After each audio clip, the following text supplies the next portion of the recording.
ये चैनल केवल मनोरंजन के लिए है। हम किसी भी तरह की अंधश्रद्धा को बढ़ावा नहीं देते। साल 2001 की एक ठंडी शाम थी। दिन ढलने लगा था। आसमान में काले बादल होने के कारण हर तरफ घनघोर अंधेरा दिखाई दे रहा था। विजय का दिल्ली में आज पहला दिन था। कोचिंग में एडमिशन तो हो गया था, लेकिन रहने के लिए कमरे का इंतजाम करने के लिए पूरा दिन दौड़ भाग में ही बीत गया था। बड़े शहर के अच्छे कॉलेज और कोचिंग में एडमिशन जितनी आसानी से मिल जाता है, बैचलर लड़कों को कमरा उतनी ही मुश्किल से मिल पाता है। विजय अभी रात बिताने के बारे में सोच ही रहा था कि अचानक एक बार फिर से जोरदार बिजली कड़कती है और विजय अपने ख्यालों से बाहर आ जाता है। वैसे तो दिल्ली में आमतौर पर हर तरफ भीड़ नजर आती है, लेकिन ये आउटर दिल्ली का इलाका था। जिस बस स्टॉप पर खड़ा वो बस आने का इंतजार कर रहा था, वहाँ आसपास कोई भी नजर नहीं आ रहा था। मौसम लगातार बिगड़ता जा रहा था और दूर दूर तक इंसान का कहीं कोई नाम और निशान नजर नहीं आ रहा था। अचानक ही विजय को अपने पीछे किसी के होने का एहसास होता है। विजय पलटकर देखता है तो पाता है वहाँ पर जीन्स और कुर्ती पहने एक लड़की खड़ी हुई है। विजय कुछ देर तो चुपचाप खड़ा हुआ बारिश की बूंद को निहारता रहता है, फिर लड़की की तरफ देखकर कहता है, इतनी रात को आपको अकेले नहीं निकलना चाहिए था। मौसम भी खराब है, आपको अपने घर से किसी को बुला लेना चाहिए था। बस तो पता नहीं मिलेगी या नहीं। विजय के बात करने पर लड़की भी एक नजर विजय की ओर देखती है और उसके बाद फिर से चुपचाप खड़े होकर सड़क की ओर देखने लगती है। विजय को लड़की का ये बिहेवियर थोड़ा अटपटा सा लग रहा था, इसलिए आगे कुछ भी कहे बिना विजय भी चुपचाप सड़क की तरफ देखने लगता है। विजय और वो लड़की लगभग 40-45 मिनट से बस स्टॉप पर ही खड़े थे और अब रात के लगभग 9:30 बज गए थे। विजय को जोरों की भूख भी लगी हुई थी, इसलिए अब वहाँ खड़े रहकर बस का इंतजार करना और भी कठिन होता जा रहा था। मुझे नहीं लगता इस रूट से कोई भी बस जाने वाली है। तुम दिल्ली के नहीं लगते, कहाँ के रहने वाले हो? हाँ, मैं एक्चुअली जौनपुर से आया हूँ। यहाँ पर यूपीएससी की तैयारी करने के लिए कोचिंग में एडमिशन लिया है। फिलहाल रहने का इंतजाम नहीं हो पाया, इसलिए बस कमरे की तलाश में ही लौटते हुए देर हो गई। तो कहाँ जाओगे अब? अब देखता हूँ, रेलवे स्टेशन के पास किसी लॉज में रुक जाऊंगा। तुम्हें रहने के लिए जगह की जरूरत है? वैसे मेरी सोसाइटी में फ्लैट खाली है, अगर तुम्हें जरूरत हो तो मैं हेल्प कर सकती हूँ। ओके, अब कहाँ रहती हैं आप? बस यहाँ से कुछ दूर पर मेरा फ्लैट है, मैं वहाँ रेंट पर रहती हूँ। आप चलिए, मैं आपको अपना फ्लैट दिखा देती हूँ। अब इतनी रात को चलना ठीक होगा क्या? आप मुझे एड्रेस दे दीजिए, मैं सुबह आता हूँ ना। ये दिल्ली है, यहाँ कभी रात नहीं होती। और तुम कौन सा लड़की हो जो घबरा रहे हो? वैसे भी यहाँ बस स्टॉप पर रात बिताना सेफ नहीं है। सामने ही कब्रिस्तान है, कई बार लोगों को पैरानॉर्मल एक्सपीरियंस हुए। भूतों पर तो विश्वास करते होंगे ना तुम? कभी महसूस किया है आधी रात को सन्नाटे के बीच किसी की प्रेजेंस को? क्या आप भी, ये भी कोई वक्त है मजाक का? विजय कुछ पल के लिए सोचता है और फिर लड़की के साथ चलने के लिए तैयार हो जाता है। तुम नजदीक में ही रहती हो, फिर आधी रात तक बस स्टॉप पर क्यों खड़ी थी? तुम तो आसानी से वॉक करके जा सकती थी ना। मैं बस अपनी सहेली का इंतजार कर रही थी, लेकिन लगता है अब वो नहीं आएगी। अपने बॉयफ्रेंड के साथ ही रुकेगी आज। वैसे भी मैं किसी से नहीं डरती। दिशा नाम है मेरा, बरेली की रहने वाली हूँ। कुछ दूर तक पैदल चलने के बाद विजय और दिशा एक पुरानी सी कॉलोनी के पास पहुँच गए थे। ये कोई सरकारी कॉलोनी नजर आ रही थी। कॉलोनी के एंट्रेंस पर एक लोहे का बड़ा सा दरवाजा था, जिसका पेंट जगह जगह से उखड़ा हुआ था। कॉलोनी बड़ी पुरानी और सुनसान लग रही है, थोड़ी अजीब नहीं है? तुम यहाँ रह लेती हो? हाँ, यहाँ ज्यादा लोग नहीं रहते, खाली है काफी मकान। ये 3 नंबर वाला मकान खाली है, तुम चाहो तो आज वहीं रुक जाओ। मैं भी यहीं आगे जो 2 मकान छोड़कर घर दिख रहा है ना, वहाँ रहती हूँ। पूरी कॉलोनी अंधेरे में डूबी हुई थी। हर तरफ सन्नाटा था और झिंगुरों की तीखी सी आवाज के अलावा वहाँ कोई आवाज सुनाई नहीं पड़ रही थी। दिशा को हाथ से बाय करते हुए विजय 3 नंबर वाले मकान का दरवाजा खोलकर अंदर जाता है और जैसे ही लाइट्स ऑन करता है, उसे अपने सामने दिशा खड़ी हुई दिखाई देती है। दिशा, तुम तो चली गई थी ना, अंदर कैसे आई तुम? अरे, तुम्हारे साथ ही तो अंदर आई हूँ। अंधेरे में ध्यान नहीं दिया तुमने। अच्छा सुनो, यहाँ पर एक बेड भी है, 1 हफ्ते पहले ही खाली हुआ है। ये रूम अभी रहने लायक होगा। तुम्हारे पास रहने की जगह नहीं है, इसलिए आज रात तुम यहीं सो जाना, सुबह मिलते हैं। विजय कभी सोच भी नहीं सकता था कि दिल्ली जैसे अनजान शहर में पहले ही दिन कोई खूबसूरत लड़की उसे मिल जाएगी और उसकी इतनी मदद भी करेगी। रात बिताने के लिए विजय अंदर जाकर बेड पर लेट जाता है। अगले दिन सुबह उसके सोकर उठने के कुछ देर बाद ही दिशा उसे नजर आती है। तुम अपनी कोचिंग हो, अब इस घर से कोई तुम्हें निकाल नहीं पाएगा। तुम निश्चिंत होकर यहाँ रह सकते हो। लेकिन किराया? फ्लैट मेरे जानने वाले का ही है, तुम चाहो तो मुझे ही किराया दे देना, मैं दे दिया करूंगी। विजय को एक खूबसूरत लड़की का अपने लिए कंसर्न बहुत अच्छा लग रहा था। मैं बैंक की कोचिंग करती हूँ, दोपहर में 2 घंटे के लिए जाती हूँ, उसके बाद जब चाहे मुझसे मिलने आ सकते हो। मेरा फ्लैट नंबर 6 है। एक बात का ख्याल रखना, यहाँ पर आउटसाइडर्स अलाउड नहीं है। किसी बाहर वाले को इस कॉलोनी में लेकर कभी मत आना। और हाँ, कॉलोनी के लोगों को भी डिस्टर्बेंस बिल्कुल पसंद नहीं है, इसलिए कभी भी किसी का दरवाजा मत खटखटाना। ओके। विजय को दिल्ली रास आ गई थी। हर रोज सुबह जब वो उठता, उसे दिशा के हाथ का लिखा हुआ गुड मॉर्निंग नोट उसके दरवाजे पर लगा मिलता। वे दोनों अक्सर साथ में बैठकर घंटों बातें करते और अपने भविष्य के सपने सजाते। कुछ दिन बाद दिशा, कॉलोनी में इतना सन्नाटा रहता है, बाकी मकान खाली है क्या? कभी कोई आवाज सुनाई नहीं देती, कभी कोई आता जाता नजर नहीं आता। क्या बात है, तुम्हारा मन नहीं लगता क्या यहाँ पर? बाकी लोगों की याद क्यों आ रही है? तुम्हें बताया था ना, यहाँ रहने वाले लोग डिस्टरबेंस पसंद नहीं करते, इसलिए ज्यादातर घर के अंदर ही रहते हैं। नहीं, मन लगने जैसी कोई बात नहीं है, तुम हो ना मेरे पास, बस मैंने ऐसे ही पूछ लिया। विजय ने महसूस किया कि दिशा की आंखें इस बात के जवाब में थोड़ी बदल सी गई हैं और लहजा थोड़ा सख्त हो गया है। शायद दिशा पॉजेसिव हो रही है, उसे मेरा किसी और के बारे में पूछना अच्छा नहीं लगा। हर गुजरते दिन के साथ विजय दिशा की ओर नजदीक आता जा रहा था। जनवरी की खूबसूरत ठंडी शाम थी। विजय अपने फ्लैट की छत पर दिशा के कंधे पर सर रखकर बैठा हुआ था। दिशा, वैसे तो तुम बस 2 मकान छोड़कर ही रहती हो, लेकिन मुझसे अब ये 2 मकान जितनी दूरी बर्दाश्त नहीं होती। एक बात सच सच बताओ, प्यार करती हो ना मुझसे? बहुत ज्यादा। तुम सोच भी नहीं सकते उतना प्यार करती हो। तुम्हें पाने के लिए किसी भी हद तक जाने को तैयार हूँ मैं। सोच लो, प्यार करोगे तो हदों को पार करके निभाना पड़ेगा, वरना हम दोस्त ही ठीक है। अब बस तो हो गया फैसला। अलग अलग फ्लैट क्यों, हम एक साथ रहते हैं ना। दिशा विजय के कंधे पर सर रखकर बैठी हुई थी और विजय दिशा के लंबे बालों से खेलते हुए उससे बातें कर रहा था। तभी उसने देखा कुछ दूरी पर एक आदमी छत पर खड़ा उसे ही घूर रहा है। चलो नीचे चलते हैं, पता नहीं कौन है वो आदमी। जब भी मैं तुम्हारे साथ यहाँ बैठता हूँ, ना जाने क्यों कहा जाने वाली नजरों से घूरा करता है। अरे पता नहीं ये आदमी है या भूत, ऐसे आंखें फाड़ कर कौन देखता है। तुम थोड़ा सावधान रहना, मुझे ये आदमी कुछ ठीक नहीं लगता। अरे मुझे उससे कोई खतरा नहीं है, तुम चिंता मत करो, छोड़ो उसे। विजय के कहने पर दिशा अब उसके फ्लैट में ही शिफ्ट हो गई थी। दोनों लिव इन में रहने लगे थे और एक दूसरे के साथ दोनों ही बहुत खुश थे। अरे यार, कोचिंग खत्म होते ही तू ऐसे गायब हो जाता है जैसे गधे के सर पर सिंह। अरे भाई, अब तो 1 साल बीतने को आया, अब तो हमारे साथ थोड़ा टाइम बिता लिया करो। इतने भी बुरे नहीं है हम कि तू हमारे साथ 2 बात भी ना कर सके। वो क्या है ना कि दिशा की कोचिंग दिन में ही खत्म हो जाती है। वो बेचारी पूरा दिन मेरा ही वेट करती रहती है, अकेले परेशान हो जाती है, इसलिए मैं जल्दी घर भागता हूँ। दिशा, मतलब तुम शादीशुदा हो? अरे नहीं, शादीशुदा नहीं हूँ, दिशा मेरी गर्लफ्रेंड है, हम दोनों साथ में ही रहते हैं। ओ भाई, गजब बात कर रहे हो, मतलब बिन फेरे हम तेरे। तब तो मिलना पड़ेगा भाई भाभी जी से। देखो, हमारे जैसे बेरोजगार बंदे पर इतना भरोसा करने वाली लड़की से एक मुलाकात तो बनती है, क्यों? मोहन की बात सुनकर विजय उसे अपने साथ कमरे पर ले जाने के लिए तैयार हो जाता है। सोसाइटी के गेट पर पहुंचकर मोहन देखता है कि सामने एक पुरानी सी टूटी फूटी खंडहर नुमा सोसाइटी दिखाई दे रही है। सोसाइटी में अंदर जाने के लिए एक गेट है जिस पर झाड़ियां लिपटी हुई हैं। अध खुले गेट से अंदर जाते हुए मोहन हैरानी से चारों ओर देख रहा था। तुम इस सोसाइटी में रहते हो? मजाक कर रहे हो ना मेरे साथ? सुबह से मजाक करने के लिए मैं ही मिला हूँ क्या तुम्हें? नहीं यार, मजाक की क्या बात है, मैं सच में इसी सोसाइटी में रहता हूँ। जहाँ तक मैं जानता हूँ, ये सोसाइटी पिछले 6-7 साल से खाली पड़ी हुई है। अरे यार, तू आउटसाइडर है, लेकिन हम तो यहीं दिल्ली में पैदा हुए हैं ना, हमें बेवकूफ बनाएगा? अरे तुझे गलत इन्फॉर्मेशन मिली है यार, तू चल मैं तुझे दिखाता हूँ ना मेरा रूम, बेवकूफ क्यों बनाऊंगा? मोहन हैरानी से सोसाइटी के मकानों को देख रहा था। तभी मकान नंबर 3 के सामने जाकर विजय रुक जाता है। आ गया मेरा फ्लैट, चल अब अंदर चलते हैं। मोहन अंदर जाता है तो देखता है पूरा फ्लैट बहुत ही गंदा था। हर तरफ मकड़ी के जाले लगे हुए थे, सीलन से पूरी दीवारें काली पड़ गई थी और धूल और मिट्टी ने घर के फर्श को पूरी तरह से ढका हुआ था। विजय भाई, सही मजाक कर लेते हो?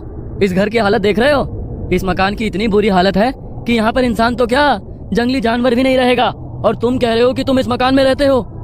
मुझे खुद अपनी आंखों पर भरोसा नहीं हो रहा है यार, मैं झूठ नहीं बोल रहा हूँ, मैं वाकई पिछले 1 साल से इसी मकान में रह रहा हूँ। और जैसा तुम्हें ये मकान दिख रहा है ना, ये ऐसा बिल्कुल भी नहीं है।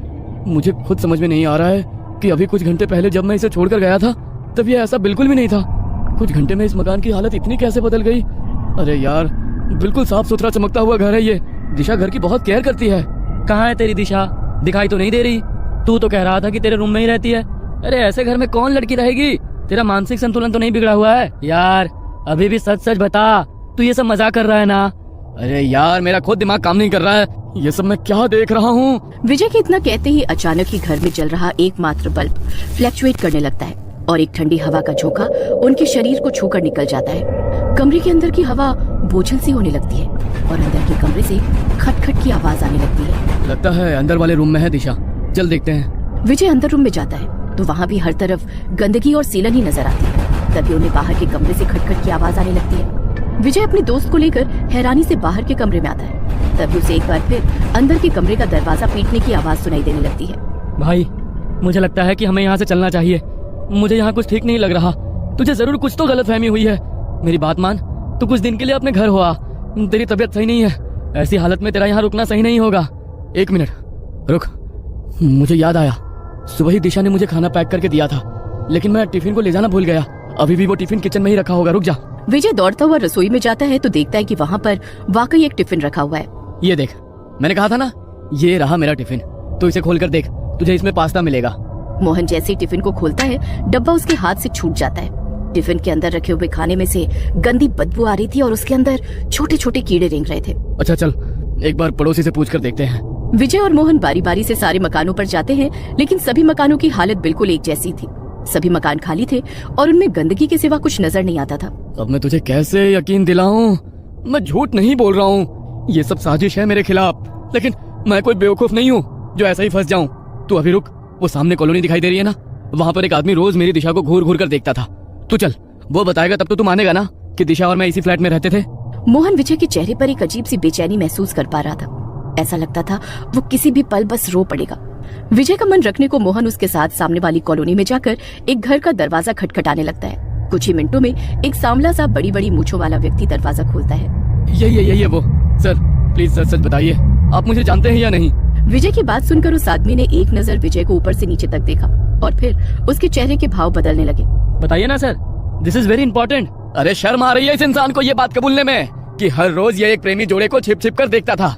इतना ही नहीं, मैंने इसकी नजर में दिशा के लिए कुछ अलग ही महसूस किया है। अरे पागल हो क्या तुम?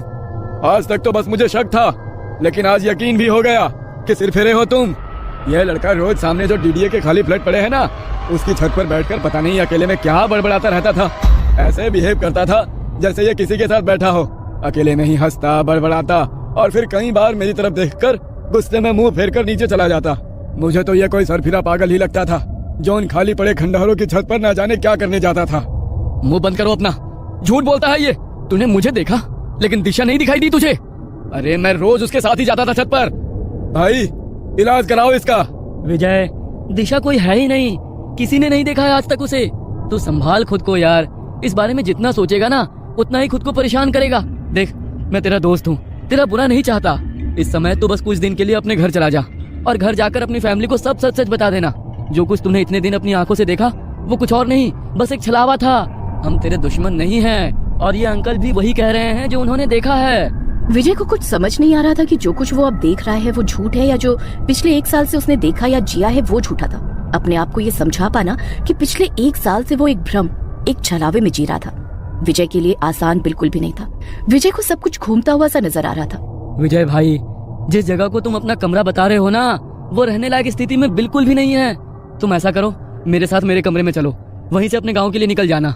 विजय ने हाँ में गर्दन हिलाई और उसके बाद मोहन उसे अपने साथ अपने कमरे पर ले गया।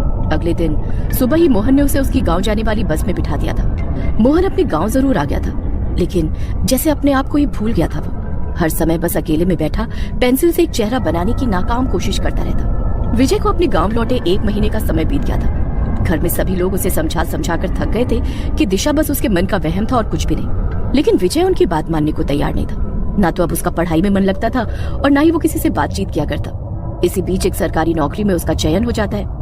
विजय नौकरी ज्वाइन कर लेता है। काम के दबाव और गुजरते समय के साथ वो धीरे धीरे सामान्य होने लगता है। आज फिर 20 दिसंबर था, वही दिन जब पहली बार विजय दिशा से मिला था। न जाने क्यों आज विजय को बार बार दिशा का ख्याल आ रहा था। देर रात उसे ऐसा लगा जैसे दिशा उसे आवाज लगा रही है। विजय ने उठकर कमरे के बाहर देखा, लेकिन बाहर कोई नहीं था।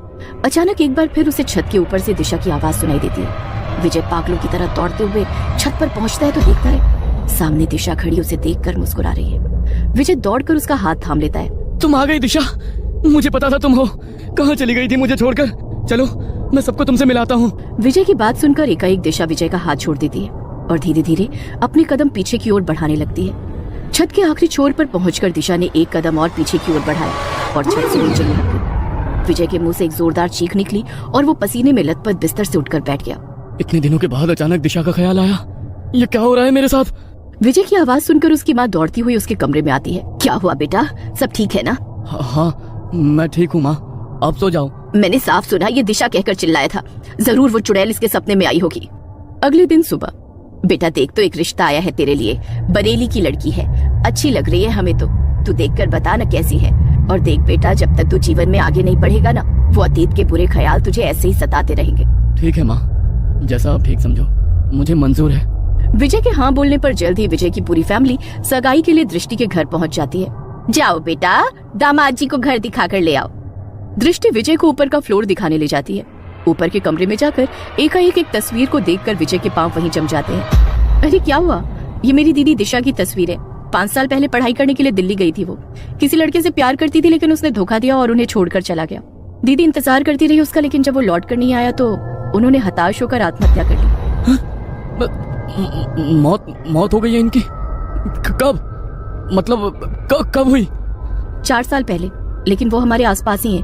मैं अपनी दी को महसूस कर सकती हूँ। बहुत गहरा बॉन्ड था हम दोनों में। क्या हुआ? आप ठीक तो है ना? प्लीज नीचे चले, मुझे कुछ ठीक नहीं लग रहा। पता नहीं ये इत्तेफाक था या कुछ और। दिशा की बहन दृष्टि से ही विजय की सगाई हुई थी। विजय बहुत बेचैनी महसूस कर रहा था, लेकिन चाहकर भी किसी को कुछ कह नहीं पा रहा था। और कहता भी तो कौन यकीन करता उसकी बात पर। यूं ही बेचैनी में महीने भर का समय बीता और शादी का दिन भी आ गया। शादी के बाद दृष्टि विजय के कमरे में बैठी घूंघट में चेहरा छिपाए उसका इंतजार कर रही थी। कमरे में विजय के कदमों की आहट होती है तो दृष्टि थोड़ा और संभल कर बैठ जाती है। कुछ पलों के बाद विजय दृष्टि का घूंघट उठाता है। मैंने कहा था ना जान, तुम्हारा साथ में मरकर भी नहीं छोड़ूंगी। बहुत लंबा इंतजार कराया तुमने, अब कोई भी हमें अलग नहीं कर पाएगा। इतना कहकर दृष्टि जोर जोर से हंसने लगती है। विजय को पहचानते देर न लगी कि ये आवाज दृष्टि की नहीं बल्कि दिशा की है। कांपते हाथों से वो बिस्तर से उठकर दूर खड़ा हो गया था। दृष्टि की पुतलियां धीरे धीरे सफेद हो रही थी। चेहरा भयावह और निस्तेज दिखाई पड़ रहा था। धीमे कदमों से वो विजय की ओर बढ़ रही थी और विजय कांपते शरीर के साथ जमीन पर गिर गया था। प्यार करती हो ना मुझसे? बहुत ज्यादा। तुम सोच भी नहीं सकते उतना प्यार करती हूँ। तुम्हें पाने के लिए किसी भी हद तक जाने को तैयार हूँ मैं। सोच लो, प्यार करोगे तो हदों को पार करके निभाना पड़ेगा, वरना हम दोस्त ही ठीक है। अब बस तो